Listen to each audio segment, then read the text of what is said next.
Hi everyone, let's analyse chart of Nifty के analysis करते हैं। सो लास्ट टाइम जो हमने बात करी थी, इस वीक के कैंडल पे बात करी थी। यहाँ पर जो लेवल था पिछले वीक के क्लोजिंग का वो था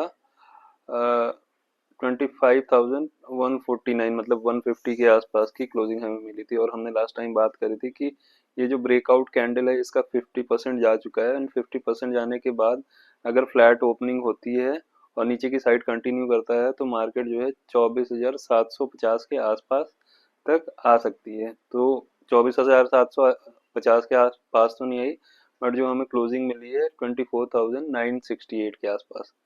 तो मंथली चार्ट से थोड़ा सा पहले एनालिसिस स्टार्ट करते हैं और सारी चीज़ों को रिमूव करते हैं। हाई डॉल,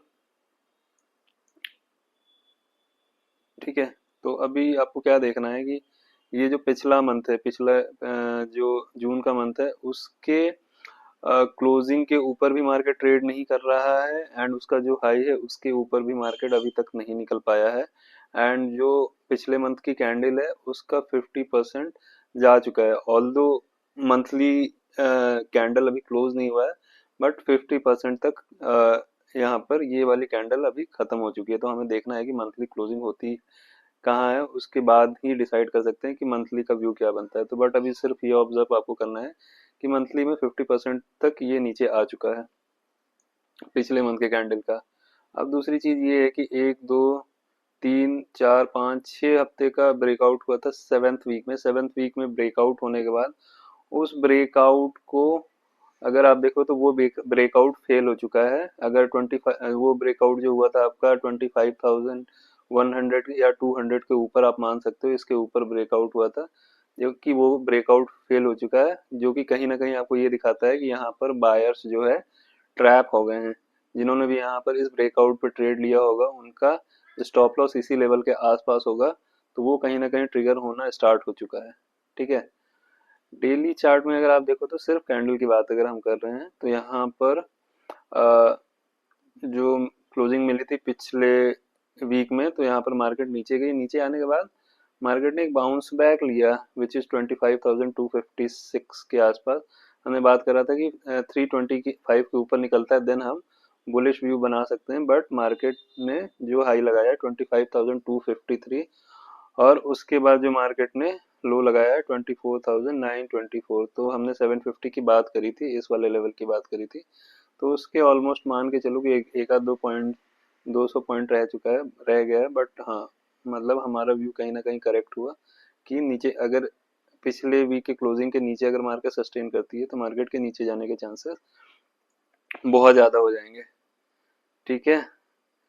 अब थोड़ा सा,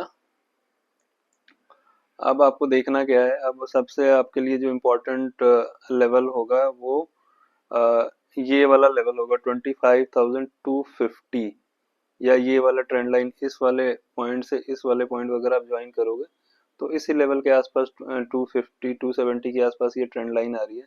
तो जब तक इस वाले जोन को मार्केट क्रॉस नहीं करती है तब तक आप मार्केट में बुलिश नहीं हो सकते हो। ठीक है। अगर यहाँ से मार्केट रिट्रेस भी करती है तो सेल ऑन राइज ही होगा।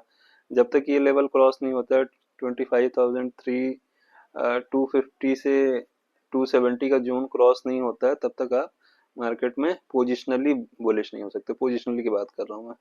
ठीक है। अब क्या देखना है, यहाँ पर अगर आप देखोगे तो 50 डे मूविंग एवरेज आ रहा है, एंड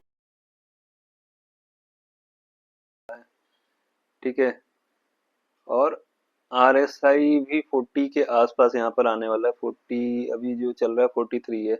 ठीक है। तो यहाँ पर हो सकता है कि आपको एक बाउंस बैक देखने को मिले। अगर फ्लैट ओपनिंग होती है या बीच में ओपनिंग होती है तो आपको एक बाउंस बैक यहाँ पर छोटे टाइम फ्रेम में अगर आप देखोगे 15 मिनट्स या 1 आवर में देखो, 15 मिनट्स या 1 आवर लगाते हैं पहले। हाँ, 1 आवर में देखो तो एक बाउंस बैक आपको इस लेवल के आसपास तक देखने को मिल सकता है, विच इज 25,150 से लेके 100 के आसपास तक का आपको बाउंस बैक एक देखने को मिल सकता है। आपको पॉजिटिव कहाँ होना है? पॉजिटिव जब तक मार्केट इस वाले जोन को क्रॉस नहीं करती, 270 250 के ऊपर क्रॉस नहीं करती ये वाला जो हाई है, ये वाला जो 1 आवर के टाइम फ्रेम में देखो तो ये स्विंग हाई जो है, जब तक इसके ऊपर प्राइस एक्शन हायर हाई नहीं बनता है तब तक आप पोजिशनली बुलिश नहीं हो सकते हो। तो एक ये हो गया कि 50 डे एक्सपोनेंशियल मूविंग एवरेज के पास है, RSI 40 के आसपास है एंड बॉलिंजर बैंड का लोअर बैंड है, तो यहाँ से एक बाउंस बैक अगर फ्लैट ओपन होता है तो आपको एक बाउंस बैक देखने को मिल सकता है। उसके बाद जब मार्केट इस लेवल को ब्रेक करना स्टार्ट करेगी विच इज 24,968, तो आपको पहले तो सेवन सेवन 734 का देखने को मिल सकता है। उसके बाद 24,450 के आसपास का लेवल आपको देखने को मिल सकता है। हो सकता है नेक्स्ट वीक आपको देखने को ना मिले, ये वाला लेवल देखने को मिले 24,724, बट यहाँ पर कंसोलिडेशन होने के बाद या एक पुल बैक आने के बाद दोबारा से मार्केट अगर पिछले फ्राइडे के लो को अगर तोड़ती है तो आपको नीचे के साइड की रैली आपको देखने को मिल जाएगी। सो एक बार 15 मिनट का चार्ट देख लेते हैं। 15 मिनट के चार्ट में क्या आपको दिखता है। 15 मिनट के चार्ट में देखोगे तो अगर यहाँ पर फ्लैट ओपनिंग होता है, यहाँ पर कंसोलिडेशन होके एक पुल बैक आपको देखने को मिल सकता है इस वाले लेवल के आसपास। एंड दोबारा जब 15 मिनट के चार्ट में अगर आपको नीचे 15 मिनट का कैंडल अगर आपको नीचे क्लोज होते हुए दिखेगा तो ये वाले सारे आपको लेवल्स नीचे की साइड में आपको देखने को मिल जाएंगे। उसके साथ साथ आपको एक चीज और देखनी है, मंथली कैंडल में अगर ये 450 या 700 के जोन में आता है तो 450 और 700 के जोन में आता है तो ये जो पिछले मंथ का जो लो है, ओपनिंग है, पिछले मंथ का ओपनिंग है या लो है, वो ये वाला लेवल है, 700 के आसपास वाला लेवल है। ठीक है, तो ये सारे लेवल्स बहुत ज़्यादा इंपॉर्टेंट होंगे क्योंकि ये वाली कैंडल जो है कैंसिल होना स्टार्ट होगी, तो उसके बाद हमें देखना होगा कि मंथली में कहाँ क्लोजिंग मिलती है, उसके बाद अपना दोबारा से मंथली में व्यू बना सकते हैं। बट अभी तक अभी आप फिलहाल मार्केट में पोजिशनली 1 आवर टाइम फ्रेम के बेस पे या 15 मिनट्स के या डेली के बेस पे अभी बुलिश नहीं हो सकते हो जब तक 25,260-270 ऊपर मार्केट नहीं निकलती है। ठीक है, so this is all about Nifty. Thank you so much everyone.